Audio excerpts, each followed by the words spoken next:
¿Qué ondas, primos? Primas. Y primes. Welcome to My Primos. My Primos. My Primo. podcast. Welcome to the My Primos podcast. My name is Freddie. My name's Kevin Garcia. My name is Elia Maria Madrid. My name is John Avina. This is Chikume, whenever I can make it. My Primos podcast discusses all things fandom and pop culture, From comic books, Movies? To whatever obsession we have this week. but with a Latina Latina my Latina. perspective. Remember, we're all primos, We're all primes. Primas. Primos. no matter what part of the world we're from.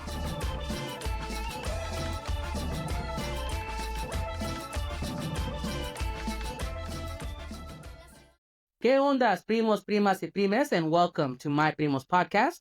I'm your primo, Freddie, and thanks for coming for the show. Everybody here today, we have some special guests, We have with us, of course, my primo and yours, Mr. John Avina. Say what's up, John. What's up, John?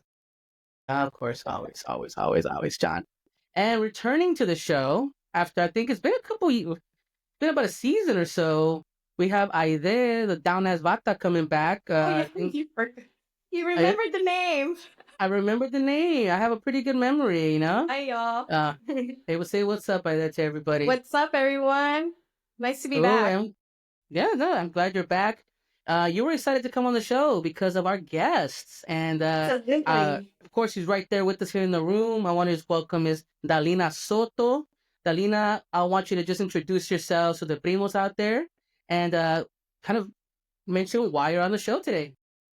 Thank you for having me. I'm on the show because I wrote a book that you all read, which is super exciting.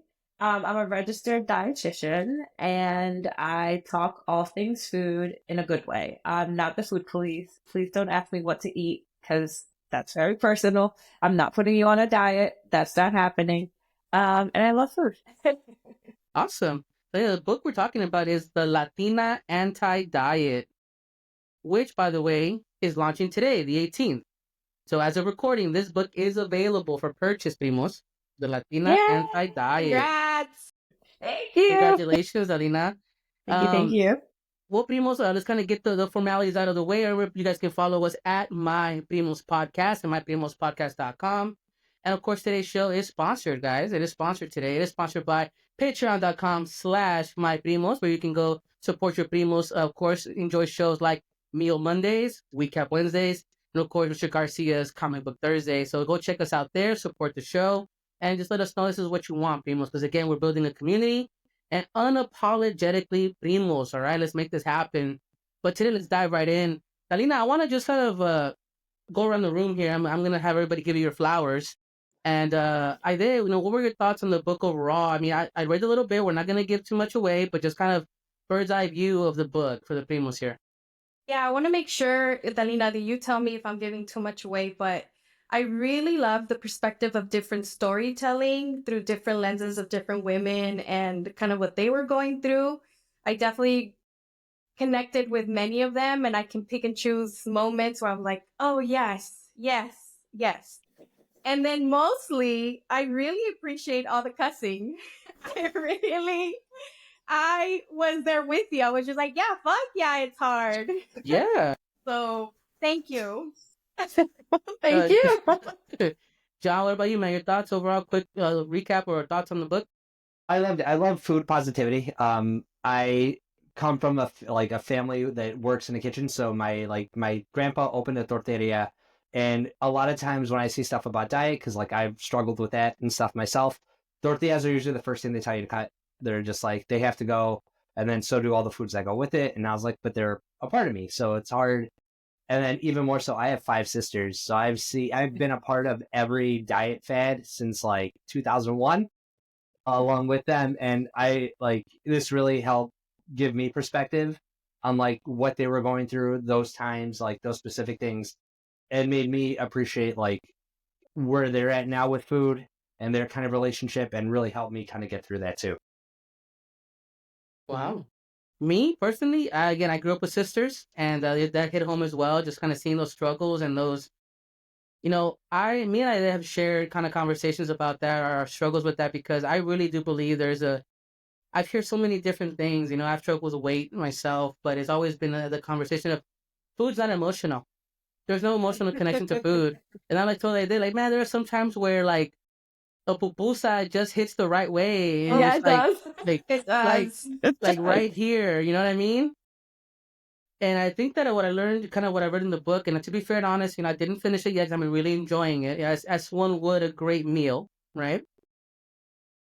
The historical aspect of it, like I really kind of was like, I'm a geek for that stuff, lore and in history, and just to kind of you pinpoint so many factors that what, yes, you connect the dots, like it makes sense why this is how it is now, and how the construct of society, and All the the freaking isms. colonizers and the isms, like Connecting all the isms. all of that, man. So I was like, yes, you're speaking my language, and it's very, man, it's just happening, consumable.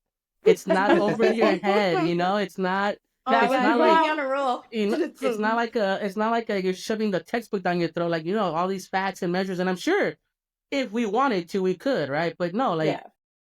I enjoy that, and I kind of jump up right there to my first kind of deal. What inspired you to really write this book and decide, what, this is the way that I'm gonna do it?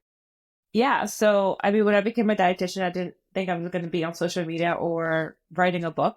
And honestly, I never thought about it until honestly someone came to me and was like, "Do you want to write a book?" And I was like, "Oh, guys, I mean, why not? I'll try." And then, yeah, and then it kind of like went from there. I mean, it was a long process. So I wrote this proposal. It sat on my desktop for like 2 years. And then my friend Shauna wrote a book, which is this one. It's called Live Nourished. Her handle's the nutrition tea. And she was like, "Hey, you should probably talk to my agent because I know you have this like proposal sitting around." I was like, "All right, I don't know. I'm kind of over it now." And she's like, "No, talk to them." So I did. And so this agency has two wonderful women.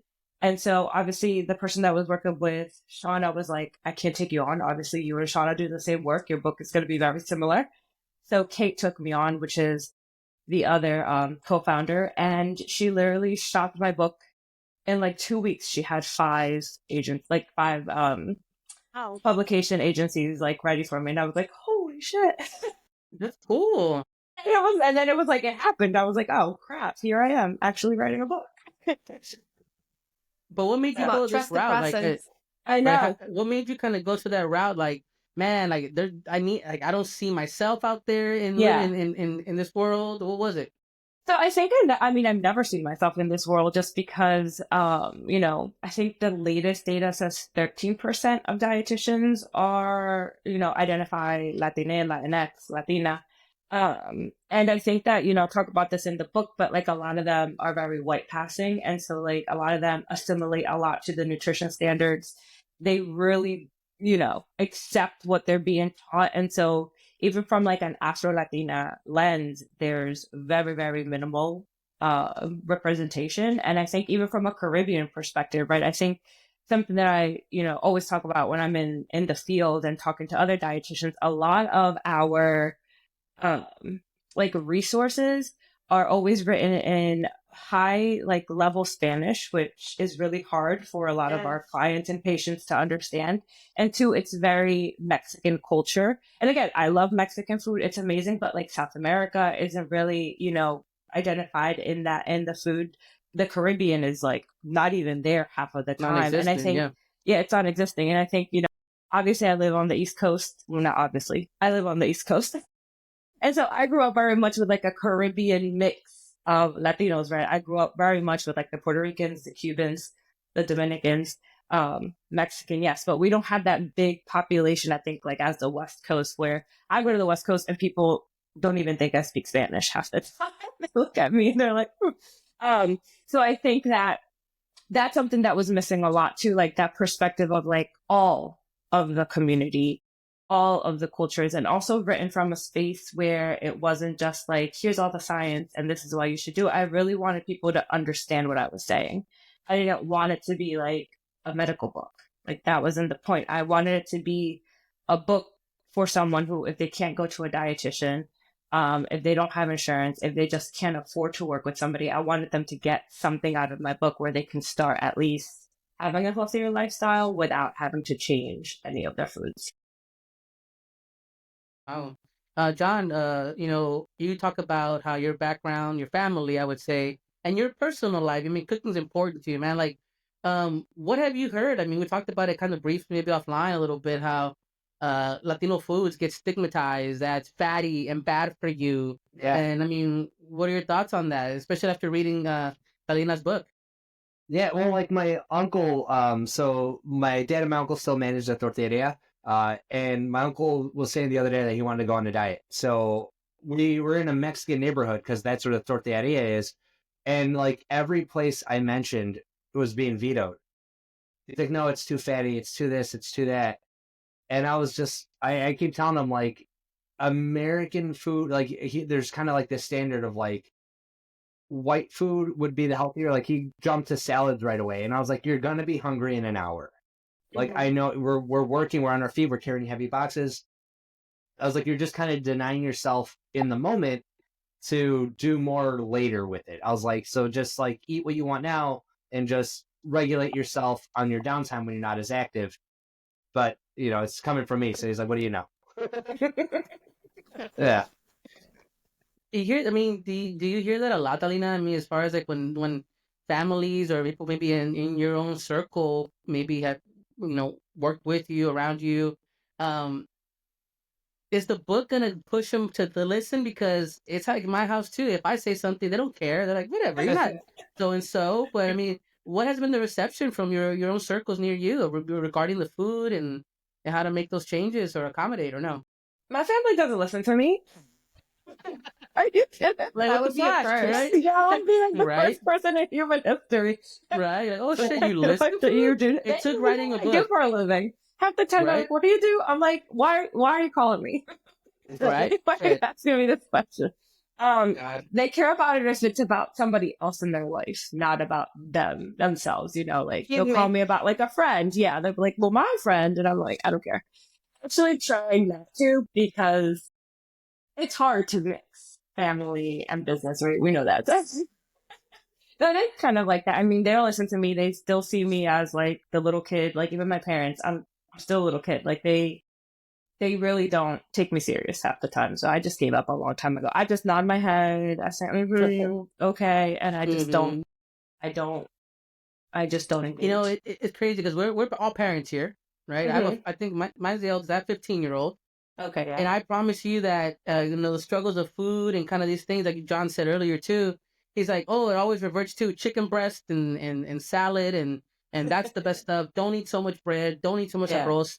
And then I'm like, well, shit. If I'm eating carne, I need some rice or some beans. And then I Yeah. hear, oh, hey, go on. Don't eat beans. Don't eat beans. They're bad for That's a new you. one. Yeah. Or el arroz, right? Nope. Don't eat the brown. Or eat the. Don't eat the Eat the white rice. brown. Eat the We need the brown white Yeah. rice. rice, yeah. Yeah. It's like a whole Blasphemy. headache. Yeah. Blasphemy. You have. Pure I think blasphemy. you and John have the younger kids, man. Like, um, after reading this, I'll be real with you. Like, it made me kind of double think, like, shit, like, I've deprived my child of some decent ass meals, because of the shit you get fed, in culture. I mean, what Yeah. about you? What do you feel after that? I mean, do you feel at all that way? Well, I have a picky eater, and then I have the one that eats everything. Like he's into aguacate, he's into everything that we eat. He'll even eat like chile.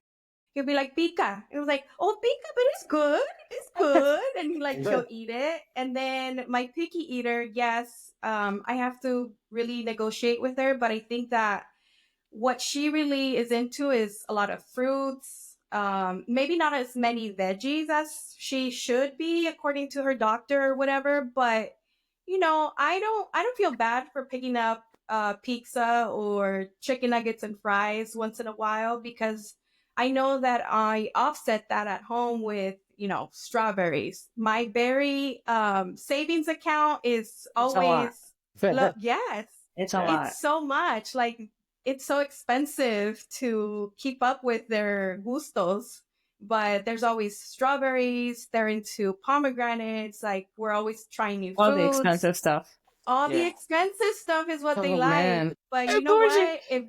If that's what In you're my head, gonna I'm eat, like, Pomegranate fucking is- dollar. Like, oh, shit. Give me some pomegranates, and I bananas made the and mistake. we're good. Yeah, I made the mistake of introducing dragon fruit, and they're like, Oh. "Yes, we like." And I was just like, Oh. "Oh." So now she's like, when are we going to get dragon fruit? And I'm like, oh, good question. I haven't found any. Or she loves rambutan. It's like this Asian little, it's like red and it has like pelitos. I don't know And that in the one. middle, it's like Rambutan white meat with the fruit. seed. It's I'm gonna like show in it the Asian here. markets. Yeah. Okay. I'm gonna So, show you here on I mean, all to screen. say is, your book really kind of reminded me, like, it's okay. It's okay to indulge once in a while, knowing that there's a balance and not feel guilty. Um, I don't know if I can share her name, the name of the story, but Carmen. Oh, there it is. Yes. Those are amazing. Rambutan. They're Wow, sweet. $60 Oh For 5 pounds. Oh no. my god! For 5 pounds. Fuck that! And then- I'm telling you, these kids have expensive taste. I've Unos never seen rábanos or some fruit shit. before. Like, I know. that Eat the is rábanos. If They you look can always good. get your hands on it. It's very you can eat a good. It's rábano. very good. This is a special fruit, you know. It This will is. clean It is. everything. It is definitely one of those, like, you've been doing a great job. You've been listening. Like, you want some rambutan? Wow. Girl. But Is what I that? was gonna say, one of Go the ahead, yeah. stories, Carmen, can I say the Yeah, name? they're all. Okay. None of the names are like real. I made them all up as I went. Oh, great. Okay, so Carmen's story really resonated with me because at some point you talked about that mom guilt that she carried of like not taking care of herself. And I think that recently I've had to face that like reality that I'm buying all these fruits, but I'm not actually consuming them because I'm so concerned about feeding them and making sure that there's enough for them. And at the end of the day, I'm like, oh, the berry tray is empty. And now was it good? Were they sweet?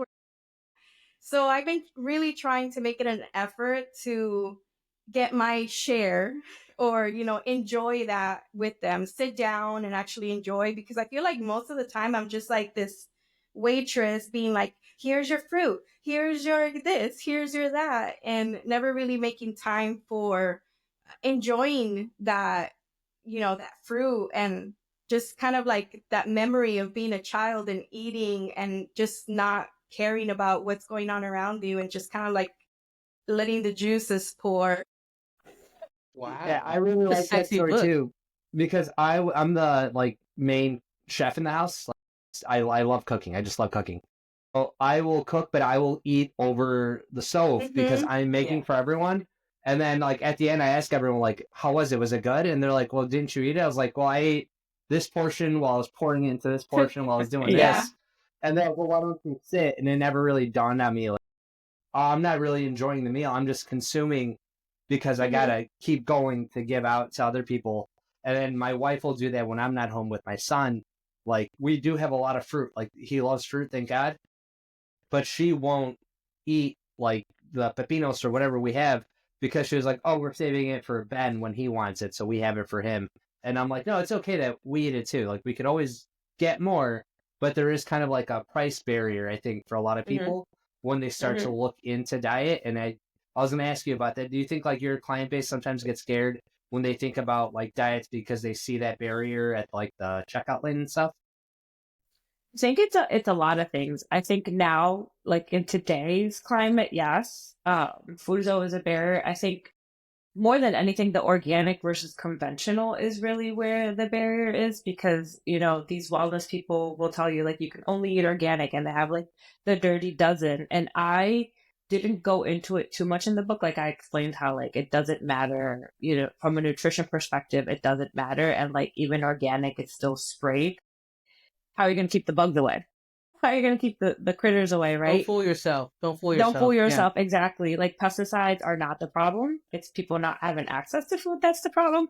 And also the amount of pesticides. Like I go on a lot of farm tours and like the amount of pesticides that they put in like a 6-gallon thing of water that sprays, like 3 or 4 acres is probably like 1 ounce. Like the amount that's actually going onto the food is so minuscule.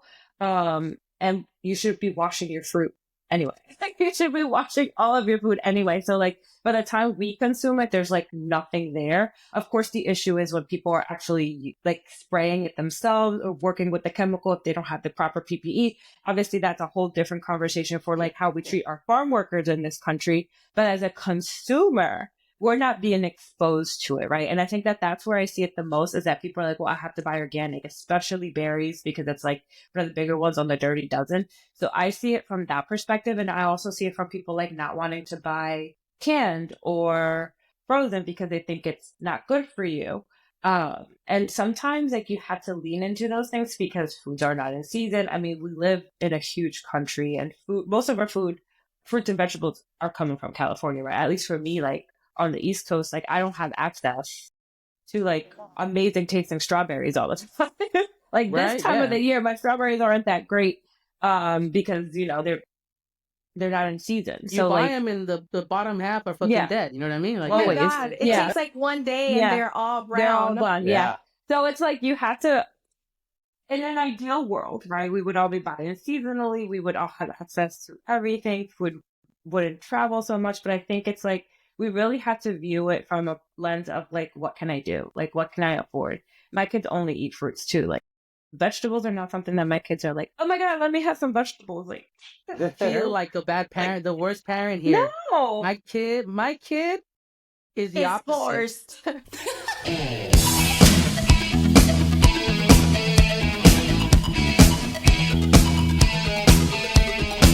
Dark in the city, night is a wire. Steam in the subway, earth is a fire.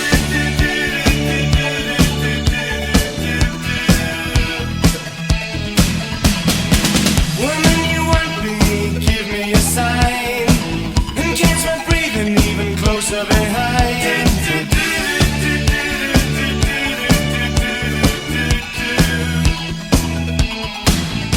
My Okay, kid. well, Freddie's kids are better than our kids. No, I would Freddie, argue you that don't he eat is. vegetables. I He's would argue me, that okay? he is. He's a great kid. So No, here's the thing with James. Here's the thing. eating lots of vegetables. Doesn't Oh, eat the vegetables. James. 15. Can eat vegetables. Wait, Wait, does this is I have a sideline. I know Jimmy is gonna edit this. He's editing Jimmy this, by be the way. kind, but I remember you all coming to visit and you all giving him just the egg whites because he didn't eat the yolk. And me and Walter at the time didn't have kids. And like we're just kind of like hee, look at them. They're like separating the yolk and like, you know, we're just kind of making fun of you all catering. Yeah. And now Mm-hmm. Now you know. My child now will- I'm running errands to get some No. coconuts. right? This kid won't eat fruit, won't eat vegetables, like on his own. Nobody does, right? But like he just doesn't. We've never. Let me rephrase.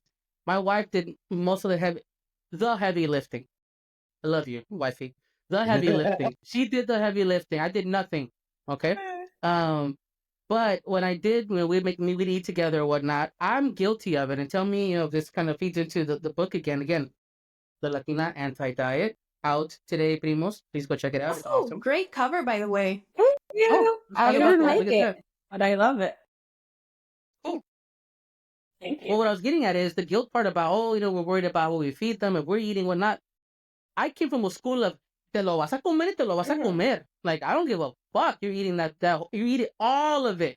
You eat everything on that plate. Y I've aquí learned no my te kid paras.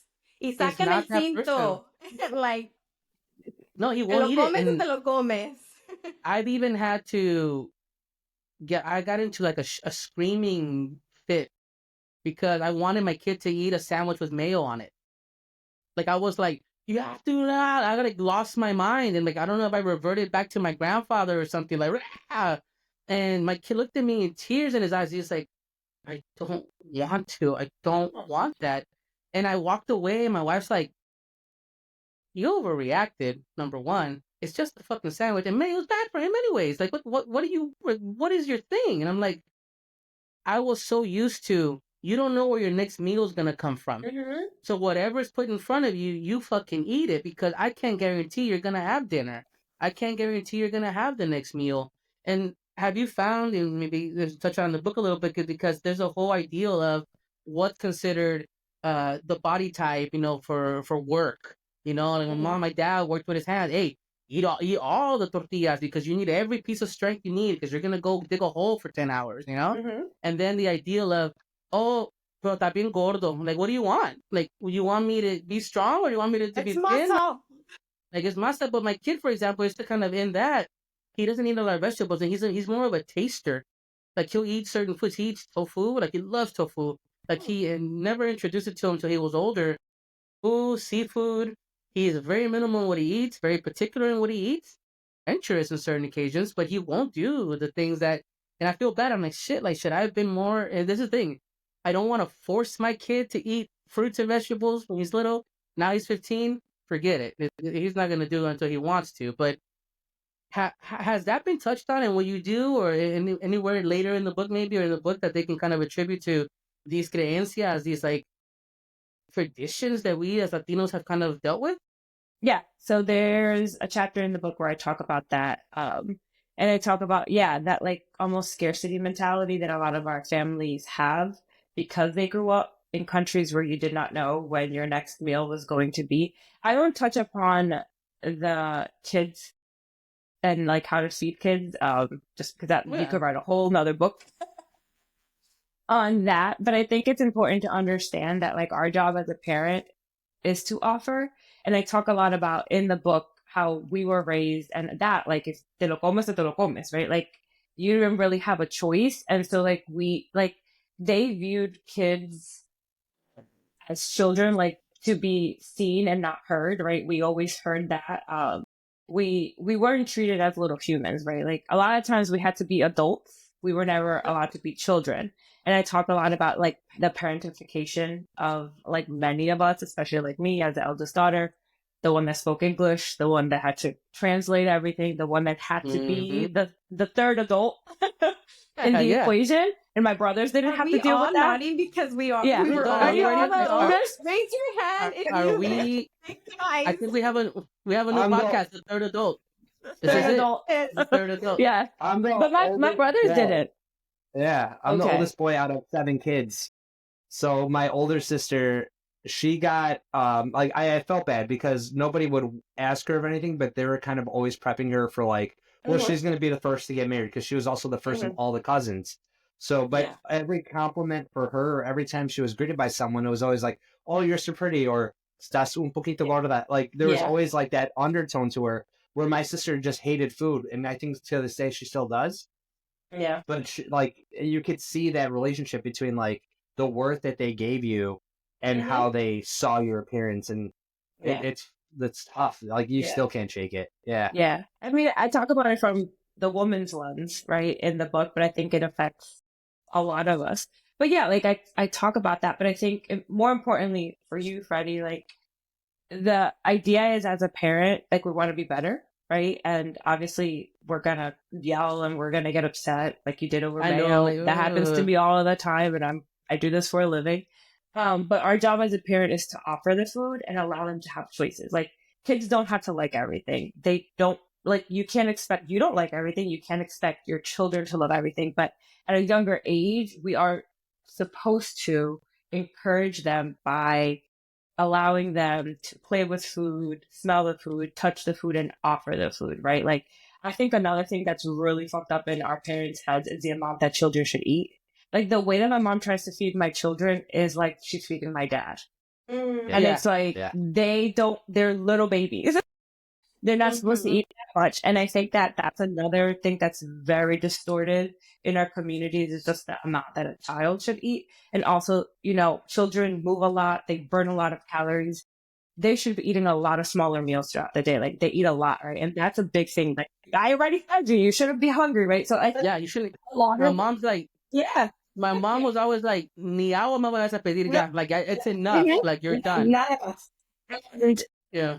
now, right, now that we have the ability to learn new things and parent differently, and I know I'm really trying the whole gentle parenting thing. We need to understand that like their stomach is smaller and they're going to run through that energy quickly and they're going to get hungry quicker. Especially like my son, like he's about to be 8, and that boy he just came in the door from soccer. You know, it's crazy you mentioned that because the crazy. stomach thing. When my son was small, this is the thing. Like you said, I think that we're all coming from a generation where it's like survivalism, right? Yes, it is. And my wife one time told me that because she's from the same school of, hey, you gotta eat because you gotta eat, and we gotta get you done. We gotta get you done. Come, come, come, come, come. My son's not eating, right? And then we'll move on past the kiddo stuff here, right? Yeah. But what I'm It's getting at is, important, though. it's important still, but And I it think kind of touches on it's the with us too. traumas It that I helps talked about with in us this book. too. It helps with us too. So what I'm getting at is, she's told me one time, and I think because you don't want your kids to struggle like you did, Mhm. right? I struggled with my Mhm. weight always throughout my whole life, and everything from the usual that most people fall into, these traps of crash diets or things you Yeah. shouldn't do.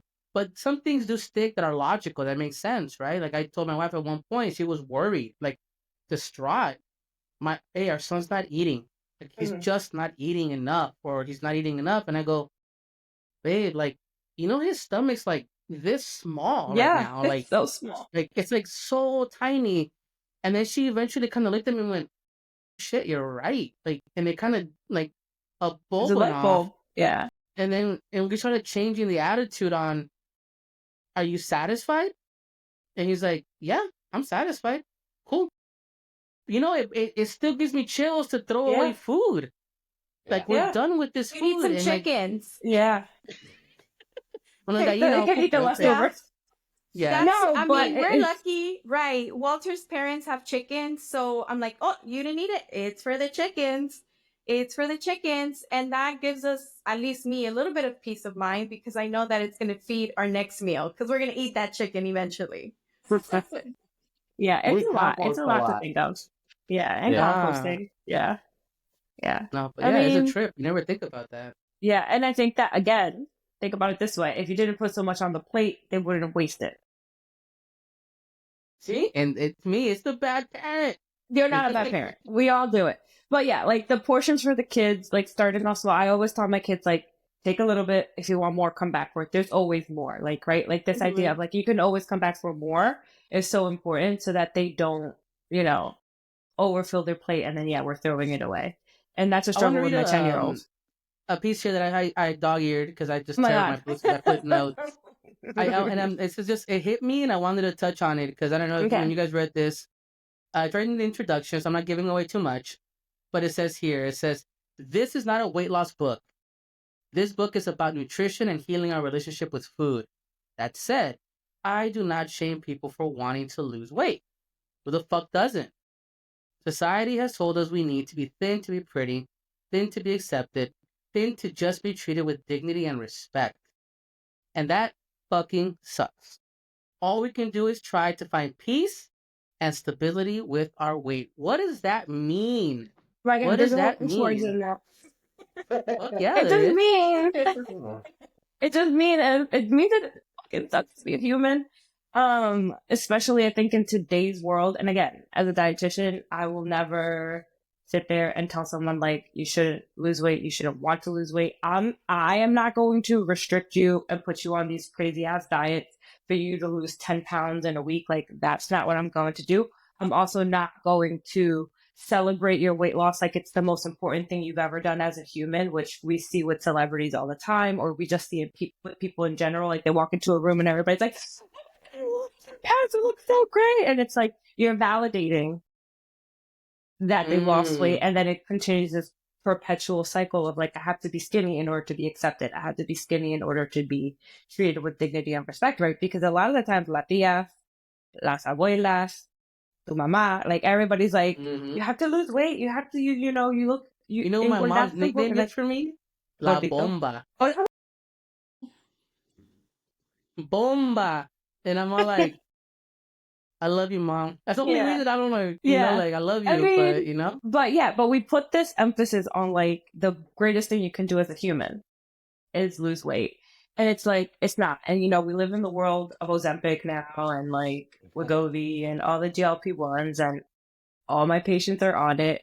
And I'm always like, you need to do it in a consensual way, right? Like, you come to me, I tell you the pros, I tell you the cons, you make the decision. A lot of the times doctors aren't telling them the cons, And then they're on it, and then they come to us, and then they're like, holy fuck, I didn't know that. And I'm like, you should have known that because you just went on a medication that you're going to be on for the rest of your life. Like, you can't just get on and Crazy. off. You can't get on and off, my friend. It does not work that way. And now some people are like, I'm just going to do it for a few months. Baby girl. Baby boy. That's not what works. On that note, let's take a quick little break. Okay, we'll get a little breather here. We're gonna come right back. Kind of touch on that maybe a little bit. If you wanted to sip some tea on that, spill the tea on that because I'm curious about that. And talk more about the Latina Anti-Diet.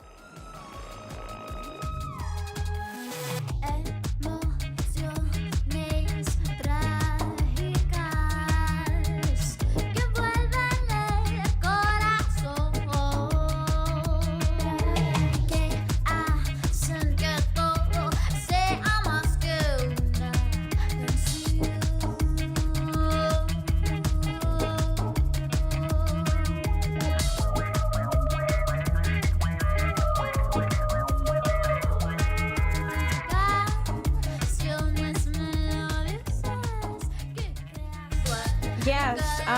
The most important thing for the listeners is that big PSA. Your dietitians are covered or can be covered through your insurance. I repeat, check out your insurance coverage. Nutritionists, dietitians, right? Dietitians may be covered through your insurance. That was something that this book has taught me. And now that's going to be my next thing on my to-do list is see what I can get coverage on. So that was, thank you so much for including that in your book. I think that a lot of Latinos maybe don't pick up necessarily books because they don't speak to us. At least I can say that a lot of books maybe don't necessarily that have to do with me don't spark my biggest interest because I know that a lot of them are whitewashed or have a very specific lens. So for me to read this book, it really connected with kind of my personal experience. And it was really great to just know all these benefits and just learn that, I can salivate over my tostadas. So Yeah, I thank mean, you for that. obviously, thank you. Yeah, But I love obviously, that. I was obviously doing it for a second purpose because I have a whole private practice. Sure, but I hey, mean, girl. all 7 of my dietitians are covered by insurance. And, we're in 14 states. Unfortunately, we don't have universal health care, so I can't accept every insurance. And there's licensure in all states, and it's super expensive to get licensed in every state. As anybody that's a professional knows, like, not all licenses are able to be used in different states. Like, I can't even say the word reciprocatory. I think it's the word. Reciprocal. Yeah. Like, you can't, like, I just can't be like a dietitian here in Pennsylvania and just like go practice in Florida. Like, it doesn't work that way. So that's why we're only able to practice in 14 states because those are the states that like either myself or my dietitians are licensed in. But yeah, like you just go on our website and you verify your insurance right there and then, and you get like an email with all the information of how many sessions you're covered. Most people, I would say over 80% of people are covered unlimited. So most people work with us unlimited. And then some people get like 6 visits, some people get 12, some people get 24. If there is a copayment, it's like also very minimal. So yeah, it's like something that I love that I'm able to provide because like you said, like a lot of people don't know that they're covered by the medical insurance, and that's because like a dietitian is a medical provider and not all nutritionists are medical providers. What's the website? You're LatinaNutrition.com. Nice. And with that, I wanted to touch on your blog because I was like, after reading the book, we went over to the blog to like follow you on your socials and stuff. And on the blog, you have a really cool thing with the recipes. And like I noticed it's like different authors kind of like talking on different subjects or breaking things down. And you had one on tamales. And because my family works exclusively with masa for our tortillas and stuff, the types of tamal, like masa and tamales and stuff is like a daily struggle at our tortilleria. Because people will come in and say, I want a tamal, or like I need masa for tamales. And I was like, from where? Like, where are you from? Because it's a different kind. It's a different kind of masa for each. And we make them all. Yeah. But it's a different type. that we have to make. So I need to know Yeah. what am I grabbing, because it's all made fresh Yeah. the day of. So I was like, Yes. all right, what are we doing? That's wonderful. Yeah, and Yeah. I was like, it's good to see other people talking about it, because I think when people think tamale, they think the Mexican tamale. Yeah. Yeah. And I was like, Yeah, it's my so my much. tamales or pasteles aren't like that Yeah, because mine are And made from it's- plátanos. and we have the masa Mm. for that, and I learned how to make them all because I would see people order it, and I'm Yeah. like looking at the recipes. But your blog is a great resource, I think, too, for people who maybe like once they finish the book or once they start getting into it and they want to do more research. Your blog works Mhm. as a great accompanying like resource for that too. Yes, it does. Awesome. Everything's on the website. Just go on there. Just go on the website, Primos. Go support Dalina. I think you and Leah were mentioning a little bit offline about, because I haven't gotten there.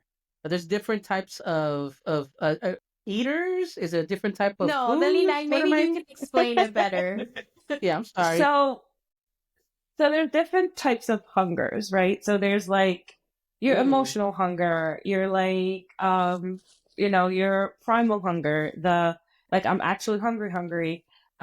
So actually I went and found it up. You know what? I have an index. So if you're looking for a word, you just have to look at the index and then you'll find it. I There you didn't write the go. index. The people at Versatile. Penguin Random House are like, we're gonna include an index, and I was like, yeah, I don't know what that is, Thank but you, cool. And Penguin now I know what Random it House. is. Thank you, Penguin Random House. So there's physical hunger, emotional hunger, social hunger, and practical hunger. So those are the different types of hungers. Not to like give too much into it. We actually have a blog on it anyway. So if you want to go check it out now, if you don't get the book, you can just look for the different types of hunger blog. No. But the Hit the Primo book. one, hit the book. Get But the I'm book. gonna read the Primo one because you said that was your favorite one. It's So Primo. Hey, the Primo one. What's the Primo I one? describe them as like people in your life. Oh, so this is a tricky amiga. So okay, I'll tell you which ones they are. Emotional hunger is your tricky amiga. Social hunger is your tia. And practical hunger is your abuela. Where is the primo? Let me see. Oh, the first one, It's the first physical hunger. Remember? Oh, so it says physical hunger. You know that feeling when your stomach starts growling? That's your body telling you, hey, I need some fuel. Physical hunger is like that primo who shows up on time, no drama, gives you a heads up with a stomach growl or even a little mood swing. Don't ignore this. Feed oh my gosh, I can't even read today. Feed it some love and some nutrients. You don't want to get into the hangry stage, do you? And then, obviously I talk about all the hangry and stuff and all the stages. But yeah, I All the tried to make hangry. it funny because I don't like to read a dry ass book. Yeah. It wasn't. That's why I finished it. It was not Yeah. a dry ass. It was. And I was like, I good. cannot write a And it book was where people are funny. going to be dying, like not wanting to get through the pages. I mean, I flipped through a page and I trying to find that portion, and I saw a pendulum, and it said the fuck it stage, and I'm like, Yes. I've been to the fuck it stage Yeah.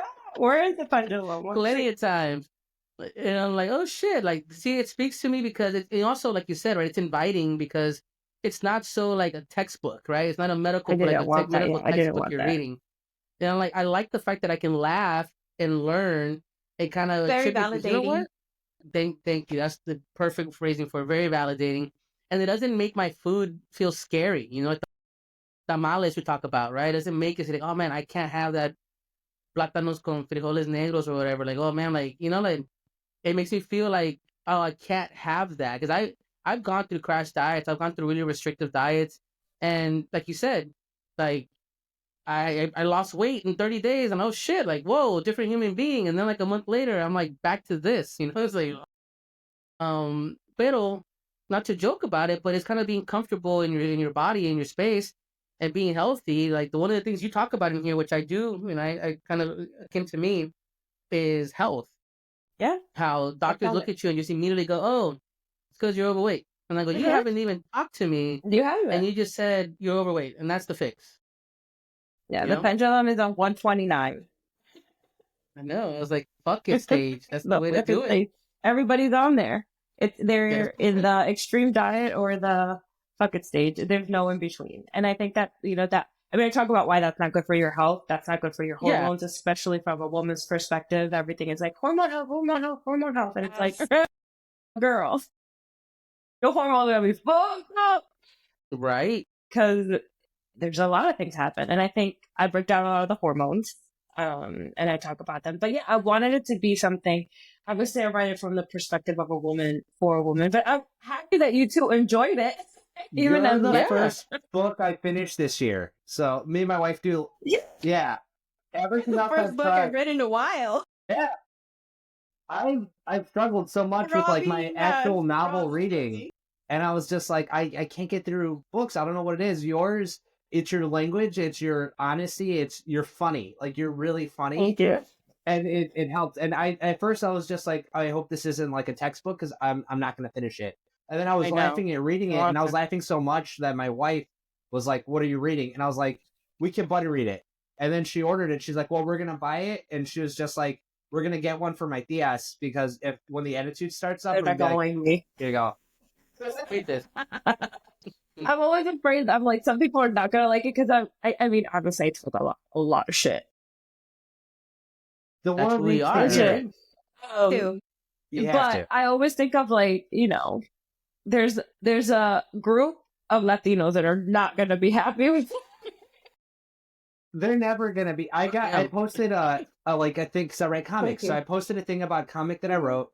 It got Yeah. like a couple thousand views, and I was happy about it. One guy was like, "You use the word Aztec instead of Mexica, you're a fraud." Yeah. And that's Oh my that's God. all that I was like. Nobody's gonna hurt you like your own. So I was like, I let it No, go. seriously, Yeah. I moved on. literally, Yeah. the amount of people that are like constantly talking They're shit gonna on see all my Latina social in it and media. just oh yeah. No, I man. did. I actually, maybe You it was did like 2 address weeks, it. like 2 weeks, right? 2 weeks ago or 3 weeks ago, somebody was like, I don't know why you use the word Latine. We've been Latino or Latina for millennia, blah, blah. The two people that get offended, like, that's on them. And I was like, actually, Colonized for quite Yeah, a long time. exactly. Yeah. And obviously, and I'm not going to make I want those two people to feel seen and heard because we live in a fucking world that wants to, like, get rid of them. So, no, Erase I'm that not going to do shit. that. Yeah. Fuck that. So, no. Mm-mm. So yeah, Look she at that. immediately like deleted her comment, but I had a screenshot, and I was like, screenshots live forever. Yep. Yeah, definitely, man. One thing that we always do here is we really want to just like talk about the community, right? Like the creative, the community, and the informative, right? Like we talked about, Primo's podcast talked about pop culture, but we talked about it that food is pop culture. Our culture is Yeah. pop culture, like it's taken from us so back to us, and then we're told that it's bad for us, and Mm-hmm. what I loved about the book, what I've read so far, and I'm gonna finish it. I promise I am, because I'm in the middle of it. Especially when I get to the fuck it phase, and read it there. But is the fact that I want to just kind of praise you, kind of give you your props because it's not easy. Like you said, it's not easy in the book. You said it's not easy to fucking write a book. It's not, and all of us here in some form of fashion know that it's difficult to put yourself out there, and food, what's closer to you than your food, that what you're consuming. And this is food for thought. This is like literally like something you could enjoy and reread and reference and hand out, like, what, I told my wife about it. She's like, that sounds interesting. Like, let me get it when you're done, And so Primos, I'm telling you from me to you, check out this book. It's amazing. It's a lot of fun. I recommend it like crazy. At this point of the show, we usually do recommendations. Get this book. Get your hands on this book. I want to just thank you for your time. I know I went over what I'm allowed to spend with the celebrity, but Obviously. I want to just give you a moment here, to kind of tell the primos, why they should pick up the book, why you think that this would just benefit them in general. I think it's a huge benefit, but you tell them, you're the author. Tell the primos out there why they should pick up your book. Thank you. One, it is on Audible, and I do read it. I promise I can read. I couldn't read when I was like reading it to you all now, but I did read it. It took 8 days of my life, but I read it. The audio process is not this. It's a lot of. Can you repeat that? Can you say? So hold on. Oh, I can get you in my ear. Like I can yeah, listen to you read the book. recorded Audible. Yeah, yeah, and it was a long process. I thought I was just gonna go in there and read. No. It was not that. It was like a lot of like, re-say this and say it with this tone. I know, say it again with this Fuck it tone. like you mean it. They fucking like Oh you my mean it. gosh, it was so much. Or like, we have accents and I obviously say words and they're like, that's not the correct pronunciation. I'm like, what is the pronunciation? I've said that my whole life that way. Wow. So, there was a lot of that Yeah. in there. But no, I think, like I said at the beginning, I wrote this book for anybody that can't work with us, just has no idea really about nutrition. I think this is like a great introduction, like a nutrition 101. And I think a lot of the reviews that I'm getting, a lot of people are like, it feels like I'm in a session with you. And this is really how I act in the session. I curse, I'm real, you know, maybe not the most professional, like what people Those are think is the best health professional, practitioners. but I'm a They're human real. too. And I just I feel like if I can't do something, I'm not going to tell somebody. Like I've never been on a diet in my life. I just can't. I love food too much, and it's just not going to happen. I'm never going to do that for somebody, or tell somebody that, right? But I think that I wrote it because I wanted our community to have something positive. I think that a lot of the nutrition books for the community are very much like negative towards our food. I think some cookbooks are really good, and they do emphasize the foods. But again, then there's people like, oh, they use lard or they use this, so it's not healthy. And it's like, that's not true. So I wanted to have something that people could reference and go back to. And obviously, I'm not going to hit every point and I'm not going to, please everybody in the process. But I did my best No, with what I had. And I'm a the fan. amount of fact checking I had to go through, trust me, Penguin Random House was not letting anything slip. Mm-mm. No. Nothing slip for sure. That No, they I definitely any fact checked me. any last thoughts? Oh yeah, any last thoughts on the book? Just for anybody out there watching, and you know you enjoyed it, and anything I you want did to a tell lot. Primos about it? Yeah, I think ultimately it just validated my feeling of like, yes, Mediterranean can be the best diet, but you know what? Like, I need flavor. I need my flavors. I need something else. Like, I can't live off of a Mediterranean diet. Today I had a tostada de jamón with cueritos.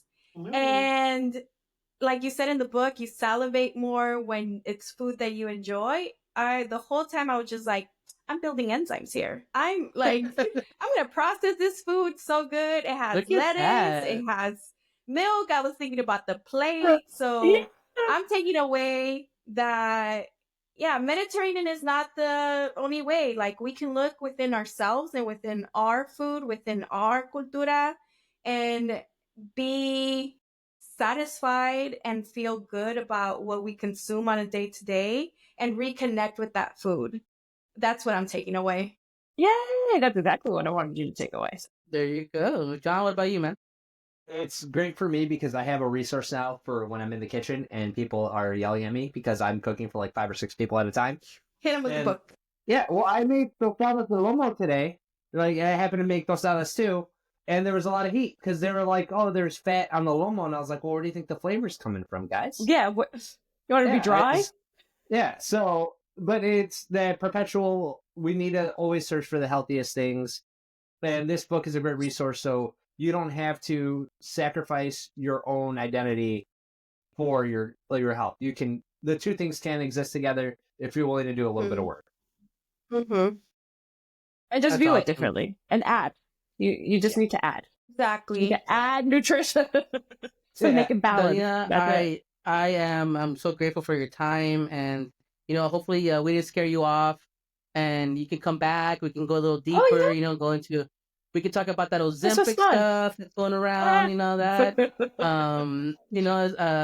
But Primos, we want to welcome, of course, Prima Dalina to the fam here. Just go support a Prima. Definitely check out your Latina nutritionist. We'll post everything here as well, so you guys can go check out our socials and our website. And I always in the show, Primos, remember, just go support. These are the things that we want, right? We want our voices heard. We want our stories told. This is what's important to you support.